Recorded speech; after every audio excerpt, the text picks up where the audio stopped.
Displacement reaction क्या होती है? तो डिस्प्लेसमेंट रिएक्शन क्या होती है बेटा? द रिएक्शन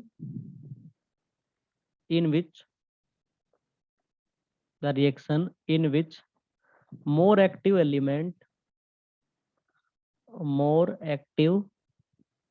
एलिमेंट्स, ठीक है, डिस्प्लेस डिस्प्लेस कर देगा किसको? लेस एक्टिव एलिमेंट को। Active elements less active elements more active element displace कर देगा किसको? लेस एक्टिव एलिमेंट को।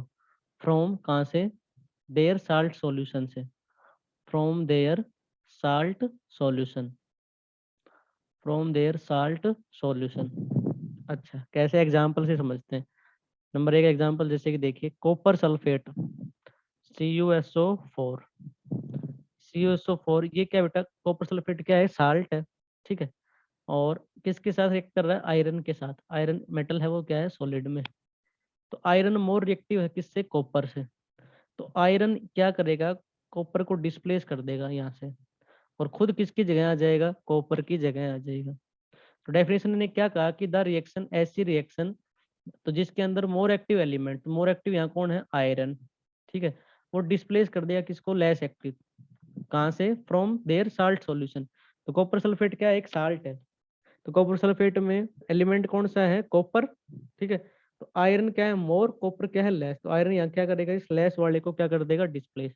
तो डिस्प्लेस कर देगा, इसकी जगह आ जाएगा, तो क्या बन जाएगा? FeSO4 एक्वस और प्लस में कॉपर, ठीक है। तो कॉपर किस फॉर्म में आ गया? सॉलिड फॉर्म में। तो ये हो गया बेटा हमारे पास डिस्प्लेसमेंट रिएक्शन। और एग्जांपल देख लेते हैं, ठीक है। जैसे कि आपके पास में क्या है? FeSO4, ठीक है। FeSO4 एक्वस प्लस में जिंक। जिंक क्या है? सॉलिड। तो इसमें वही बात, जिंक जो है वो मोर रिएक्टिव है किससे? आयरन से। जिंक क्या है? मोर रिएक्टिव है किससे? आयरन से। तो आयरन सल्फेट क्या है? साल्ट। तो यहाँ से आयरन की जगह कौन आ जाएगा? जिंक। तो क्या बन जाएगा? ZnSO4 एक्वस, और आयरन बाहर चला जाएगा तो आयरन सॉलिड। तो आयरन ने जिंक ने किसको डिस्प्लेस कर दिया? आयरन को। और देख लीजिए भाई एग्जांपल, ठीक है। Number third, copper sulphate CuSO4 aqueous plus में जिंक, ठीक है। वो किसकी फॉर्म में? यहाँ पर सॉलिड फॉर्म में। तो जिंक क्या है? मोर एक्टिव है किससे? कॉपर से। तो जिंक यहाँ से क्या करेगा? कॉपर को डिस्प्लेस कर देगा। तो कॉपर को डिस्प्लेस कर देगा तो क्या बन जाएगा? ZnSO4, ठीक है, प्लस में कॉपर, ठीक है। और एग्जांपल देखिए, CuSO4, ठीक है, एक्वस प्लस में मैग्नीशियम, किसकी फॉर्म में बेटा? सॉलिड फॉर्म में। तो क्या बन जाएगा? MgSO4, क्योंकि मैग्नीशियम है वो मोर एक्टिव एलिमेंट किससे? कॉपर से। मैग्नीशियम मोर एक्टिव एलिमेंट है किससे? कॉपर से। तो क्या बन गया? MgSO4 एक्वस प्लस में कॉपर, सॉलिड फॉर्म में। तो यहाँ से हमने क्या देखा बेटा? हमने यहाँ से देखा कि जो मोर एक्टिव एलिमेंट है, ठीक है, मोर एक्टिव एलिमेंट है, वो लेस वाले को क्या कर देता है? डिस्प्लेस कर देता है। लेस वाले को क्या कर देता है? डिस्प्लेस कर देता है। तो लेस वाले को डिस्प्लेस कर देता है, लेकिन कहाँ से? उसके साल्ट सॉल्यूशन से। तो ये सारे क्या थे? साल्ट, ठीक है। और इधर क्या थे? एलिमेंट जो मोर एक्टिव एलिमेंट। तो साल्ट में से किसको लेस कर देंगे? जो लेस एक्टिव एलिमेंट है। तो इसको हम क्या कहेंगे बेटा? Displacement reaction. इसको हम क्या कहेंगे? Displacement reaction. बोलिए बेटा, क्लियर है? बोलिए बेटा, कर लोगे क्या? समझ में आ गया?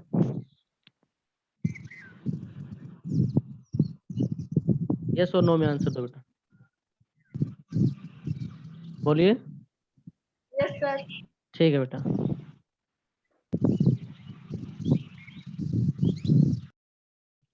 आगे देखें, अगला है double displacement reaction. Double displacement reaction.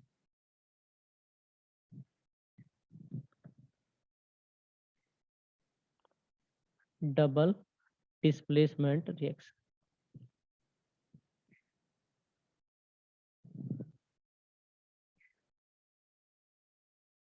जो भी हमने पीछे पढ़ा था वो थी डिस्प्लेसमेंट रिएक्शन। उसको सिंगल डिस्प्लेसमेंट रिएक्शन के नाम से भी जानते हैं बेटा। डिस्प्लेसमेंट रिएक्शन को सिंगल डिस्प्लेसमेंट रिएक्शन के नाम से भी जानते हैं। अब है डबल डिस्प्लेसमेंट। ठीक है, तो इसके नाम में देखो बेटा डबल, तो इसमें क्या होगा, the chemical reaction in which, the chemical reaction in which, ठीक है, the chemical reaction in which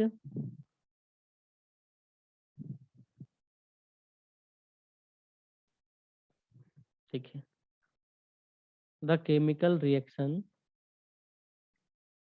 in which the chemical reaction in which two compounds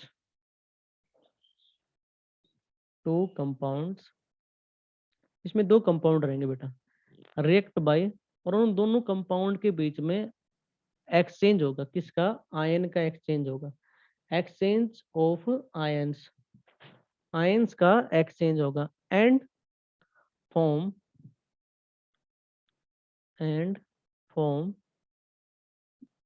new compound are called, ion का एक्सचेंज के बाद क्या बनाएंगे, नए कंपाउंड बनाएंगे। ठीक है, आर कॉल्ड, उन्हीं को हम क्या कहेंगे, double displacement reaction, double displacement reaction, उसी को हम क्या कहेंगे, डबल डिस्प्लेसमेंट रिएक्शन। लेकिन उसमें खास बात क्या होगी कि दोज रिएक्शन, ठीक है, those reaction generally occurs in solution, इनके अंदर जो सॉल्यूशन बनेगा बेटा, and one of the product, उनमें से जो एक प्रोडक्ट होगा वो सॉलिड फॉर्म में होगा। ठीक है, one of the product may be insoluble, एक सॉल्युबल नहीं होगा, एक कैसा होगा, सॉल्युबल। जो सॉल्युबल नहीं होगा वो किसकी फॉर्म में होगा, सॉलिड की फॉर्म में होगा। ठीक है, insoluble in the form, product may be insoluble in the form of precipitate. ठीक है, सॉलिड कह दो या प्रिसिपेट कह दो, मतलब प्रिसिपेट की फॉर्म में होगा, प्रिसिपेट मतलब सॉलिड के पार्टिकल, प्रिसिपिटेट्स, इसको हम क्या कहेंगे, ठीक है, प्रिसिपिटेट। तो डबल डिस्प्लेसमेंट रिएक्शन में क्या होगा कि कोई केमिकल रिएक्शन होगी बेटा आपके पास में, उसमें दो कंपाउंड दे रखे होंगे, दोनों कंपाउंड के बीच में उनके आयन का एक्सचेंज मिलेगा। ठीक है, और आयन के एक्सचेंज के होने के बाद में नए कंपाउंड बनेंगे, जिसमें से अब दो कंपाउंड के बीच में होंगे तो जनरली बात है कि दोनों में आयन का एक्सचेंज हो रहा है, तो आपके पास में दो ही कंपाउंड नए बनेंगे। लेकिन जो दो कंपाउंड नए बनेंगे उनमें से एक कंपाउंड सॉलिड फॉर्म में आ जाएगा, मतलब एक की पीपीटी बन जाएंगी, और एक किस में रहेगा, सॉल्यूशन फॉर्म में रहेगा। तो जैसे एग्जांपल से समझते हैं बेटा इसको, तो एग्जांपल है हमारे पास Na2SO4, ठीक है, एक्वस, सॉल्यूशन में ये भी, ठीक है, BaCl2 एक्वस। अच्छा, अभी दोनों एक्वस में है, तो अब इसको देखो बेटा, मैंने क्या कहा था कि दो कंपाउंड दे रखे होंगे, दोनों में किसका एक्सचेंज होगा, आयंस का। तो यहाँ क्या है, सोडियम, और यहाँ क्या है, बेरियम।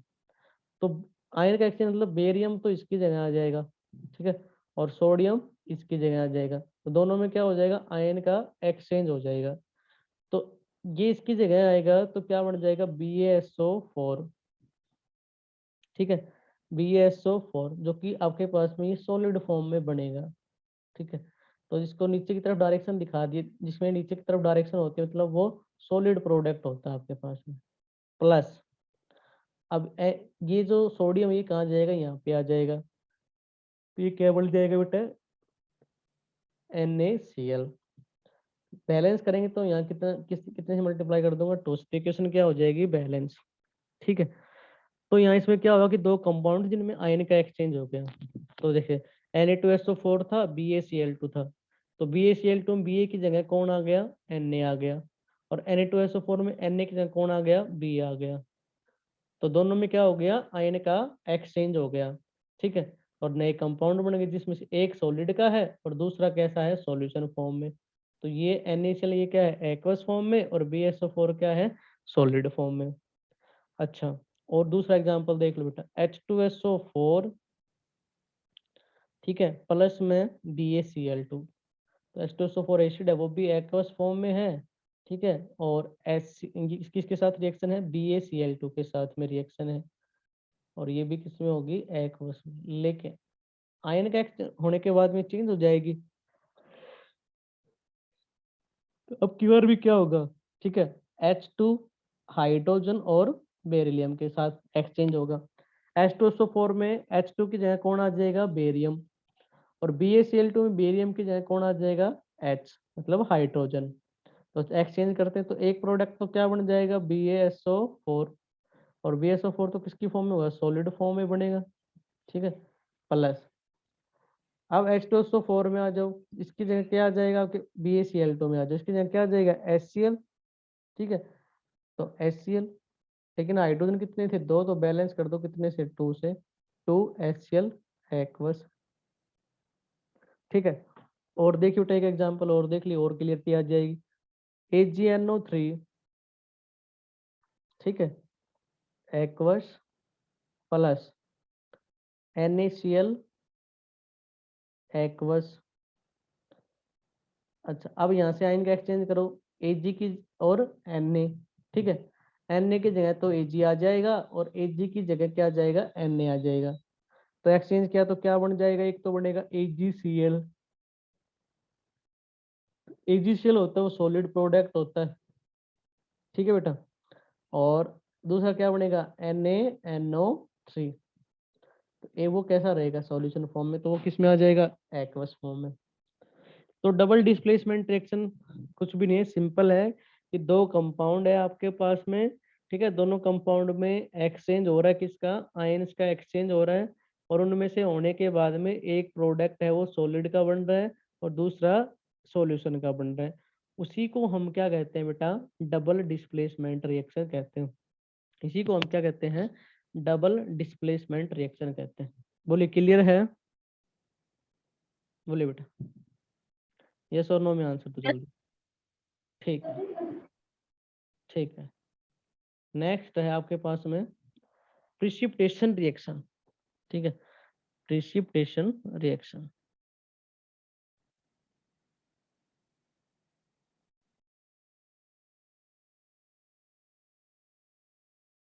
वो क्या होती है बेटा, देखिए डबल डिस्प्लेसमेंट रिएक्शन के अंदर जो एक प्रोडक्ट सॉलिड का बनता है ना, और वो किसकी फॉर्म में होता है, प्रिसिपिटेट की फॉर्म में होता है, तो उसी को हम क्या कहते हैं, प्रिसिपिटेशन रिएक्शन कहते हैं बेटा।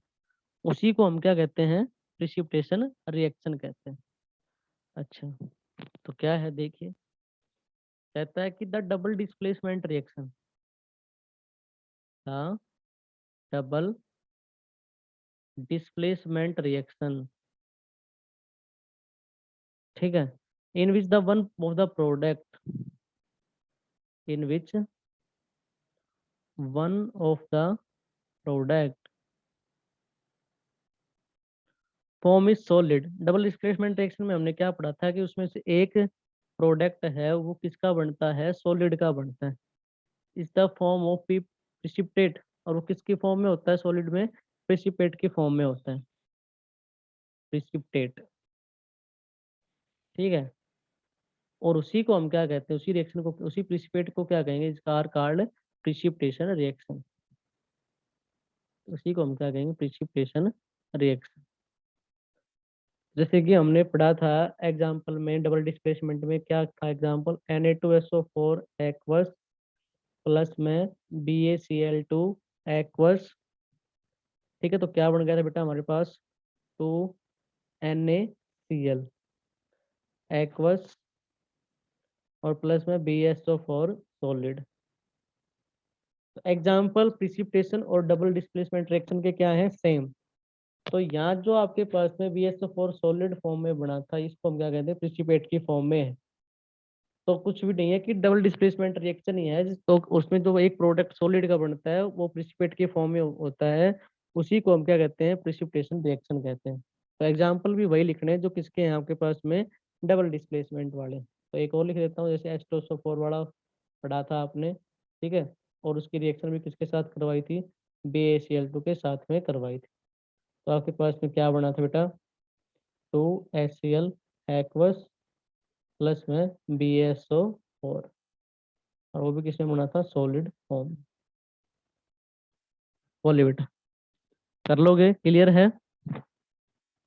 बोलिए। Yes, sir.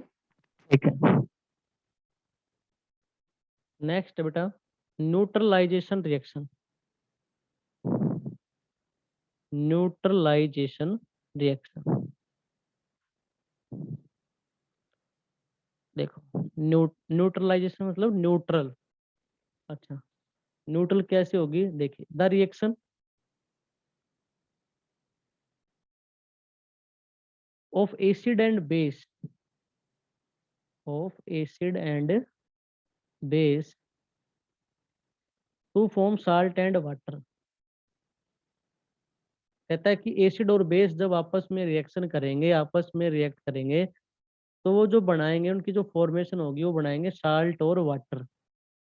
ठीक है, साल्ट एंड वाटर, उसी को हम क्या क्या कहेंगे, neutralisation reaction, are called neutralisation reaction. बेटा न्यूट्रलाइजेशन रिएक्शन क्या है, कि ऐसी रिएक्शन जिसमें एसिड और बेस आपस में रिएक्ट करने के बाद में साल्ट और वाटर बनाएंगे, उसी को हम क्या कहेंगे, न्यूट्रलाइजेशन रिएक्शन कहते हैं। उसी को हम क्या कहते हैं, न्यूट्रलाइजेशन रिएक्शन कहते हैं। एग्जाम्पल देखिए, NaOH। NaOH क्या है, बेस। ठीक है, HCl, HCl क्या है, एसिड। NaOH क्या है, बेस। HCl क्या है, एसिड। एसिड और बेस जब आपस में रिएक्शन करेंगे तो क्या बनाएंगे, साल्ट। तो यहाँ से क्या बनेगा, एक तो NaCl, और क्या बनेगा, वाटर। ठीक है, NaCl वो एक्वस फॉर्म में है, और वाटर किसके फॉर्म में, लिक्विड फॉर्म में। ये क्या है, साल्ट, और ये क्या है, वाटर। तो न्यूट्रलाइजेशन वो रिएक्शन होती है जिसमें एसिड और बेस आपस में रिएक्शन करने के बाद में साल्ट और वाटर बनाते हैं। ठीक है, न्यूट्रलाइजेशन रिएक्शन वो रिएक्शन होती है बेटा आपके पास में जिसमें एसिड और बेस आपस में रिएक्शन करने के बाद में साल्ट और वाटर बनाते हैं। ठीक है, उसको हम क्या कहते हैं, न्यूट्रलाइजेशन रिएक्शन कहते हैं। उसको हम क्या कहते हैं, न्यूट्रलाइजेशन रिएक्शन कहते हैं। बोलो बेटा, क्लियर है? बोलिए। Yes. ठीक है, नेक्स्ट बेटा, exothermic reaction. Exothermic reaction, exothermic reaction, ये क्या होती है बेटा, the chemical reaction which are accompanied या with the evolution of heat, या रिलीज ऑफ एनर्जी। कैसे भी देखें तो तीन चार तरीके से इसको पढ़ सकते हैं। The chemical reaction which are accompanied by, which are accompanied by, accompanied with evolution of heat, evolution of heat are called exothermic reaction, exothermic reaction. Evolution की जगह आप ऐसे भी लिख सकते हो, रिलीज। ठीक है, release of heat of energy, वो भी सही है। ठीक है, किस किस में होती हैं, जिसमें कंबस्टन होता हो। ठीक है, ज्वलनशील, कंबस्टन, रेस्पायरेशन। ठीक है, रेस्पायरेशन के अंदर। ठीक है बेटा, are example of exothermic reaction, are example of exothermic reaction, exothermic reaction, exothermic reaction.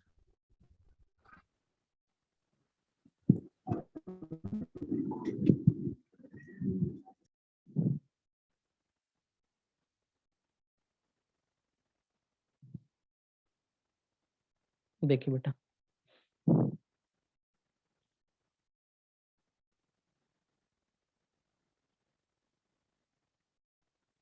तो एक्सोथर्मिक क्या है, कि ऐसी केमिकल रिएक्शन जिसके अंदर हीट क्या होती हो, बाहर निकलती हो, रिलीज होती हो। ठीक है, एक्जो का मतलब देखो, इसका मीनिंग आप समझ, एक्जो मतलब एग्जिस्ट से, ठीक है। एग्जिस्ट का मतलब क्या होता है, बाहर निकलना। ठीक है, तो ऐसी केमिकल रिएक्शन जिसमें हीट जो एनर्जी जो है आपके पास में वो बाहर निकलती हो, उत्सर्जित होती हो। ठीक है, या रिलीज होती हो, कैसे पढ़ लो, रिलीज होती हो, ठीक है, एल्यूलेशन होती हो, उसको हम क्या कहते हैं, एक्जोथर्मिक रिएक्शन। तो किस किस में होती है, कोई कंबस्टन हो, ठीक है, या रेस्पिरेशन हो, ठीक है, उसको हम क्या कहेंगे, ऐसी केमिकल रिएक्शन को एक्जोथर्मिक रिएक्शन कहते हैं। तो पहचान कैसे है, देखिए भाई, जैसे कि burning of natural gas, example में burning of natural gas, burning of natural gas, burning of natural gas.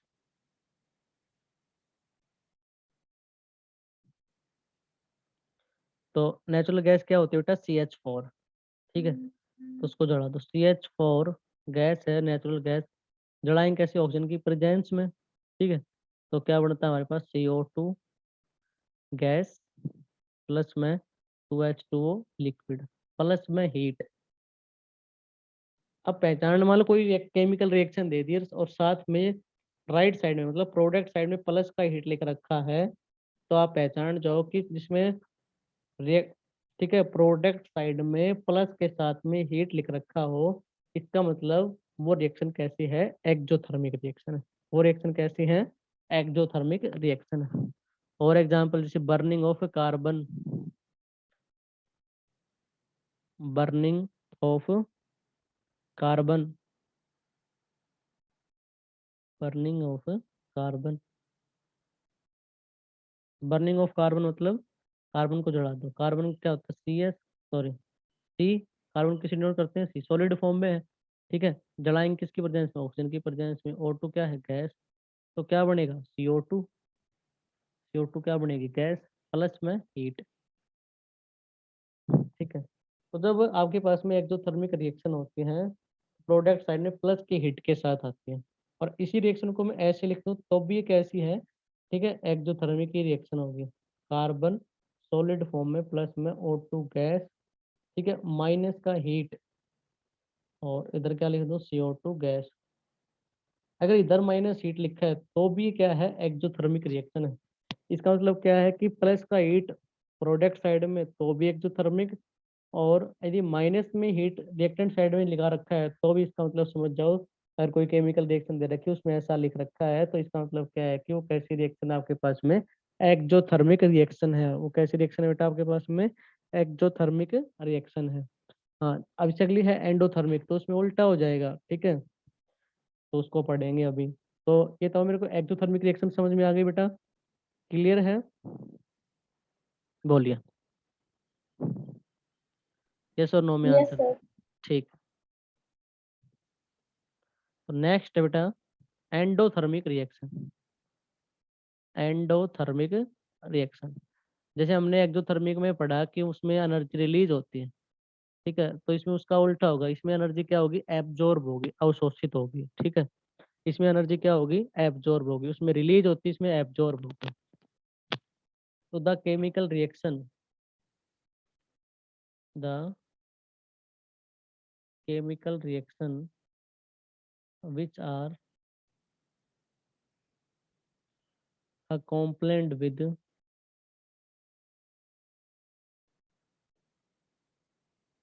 absorption of heat। ठीक है, एब्जॉर्प्शन ऑफ हीट, हीट कह दो या एनर्जी। ठीक है, are called endothermic reaction, are called endothermic reaction. ऐसी reaction को हम क्या कहेंगे, एंडोथर्मिक रिएक्शन कहेंगे। एग्जाम्पल बेटा, N2 गैस प्लस में O2 गैस, क्या बनेगा, 2NO। ठीक है, और माइनस का हीट। अब देखो प्रोडक्ट में अब क्या है, माइनस का हीट आ गया, तो आप समझ जाओ कैसा है आपके पास में। ठीक है, एंडोथर्मिक। इसी रिएक्शन को ऐसे लिखते हैं तो भी क्या रहेगी, एंडोथर्मिक। कैसे, N2 गैस प्लस में O2 गैस, ठीक है, प्लस का हीट रिएक्टेंट साइड में, और 2NO गैस। तो अगर माइनस हीट है, ठीक है, प्रोडक्ट साइड में, तो एंडोथर्मिक, और ये रिएक्शन इधर प्लस का इधर आएगा तो कैसा हो जाएगा, प्लस का, तो सेम ही बात है। ठीक है, तो भी कैसी है आपके पास में, एंडोथर्मिक रिएक्शन। ठीक है, एंडोथर्मिक और रिएक्शन है। Preparation of water gas, example, preparation of water gas. वो रिएक्शन भी कैसी है आपके पास में, एंडोथर्मिक रिएक्शन है। ठीक है, कैसे बनती है, कार्बन सॉलिड, ठीक है, रेड आउट कोक बोलते हैं जिसको, और H2 के साथ में रिएक्शन, ठीक है। ये यहाँ गैसीय फॉर्म मतलब स्टीम है, ये लिक्विड फॉर्म में नहीं है। तो प्लस हीट क्या बनेगा, CO गैस प्लस में H2 गैस, और इन दोनों के कॉम्बिनेशन को क्या बोलते हैं, वाटर गैस। तो एग्जाम्पल है बेटा हमारे पास, ठीक है। तो एंडोथर्मिक रिएक्शन क्या होती है, ऐसी केमिकल रिएक्शन जिसमें हीट को क्या किया जाता हो, एब्जॉर्ब किया जाता हो, ठीक है, अवशोषित किया जाता हो, उसको हम क्या बोलते हैं, एंडोथर्मिक रिएक्शन बोलते हैं। जैसे एग्जांपल हमने देखा N2 प्लस O2 गैस क्या बना देगा, 2NO गैस, लेकिन माइनस का हीट, ठीक है। तो माइनस का हीट है तो आपके पास में रिएक्शन क्या आ जाएगी, ठीक है। इसको हम पहचान लेंगे कि माइनस का हीट है किधर है, प्रोडक्ट साइड में, तो कैसी रिएक्शन है, एंडोथर्मिक। और लेफ्ट साइड मतलब रिएक्टेंट साइड में प्लस हीट है तो भी कैसी रिएक्शन है, एंडोथर्मिक। तो कोई केमिकल रिएक्शन ऐसे गिवन हो और हमें पहचानना पड़े तो वो हम पहचान सकते हैं, ठीक है। प्लस का हीट रिएक्टेंट साइड में तो एंडोथर्मिक, और माइनस का हीट प्रोडक्ट साइड में तो भी कैसी है, एंडोथर्मिक। हाँ, इसका उल्टा कर दोगे, प्लस का हीट राइट साइड में तो क्या हो जाएगी, एक्सो, और माइनस का हीट रिएक्टेंट साइड में तो कैसी हो जाएगी, तो भी क्या रहेगी, एक्सो। तो इनकी पहचान करना सीख लो, ठीक है। ये है आपके पास में एंडोथर्मिक रिएक्शन।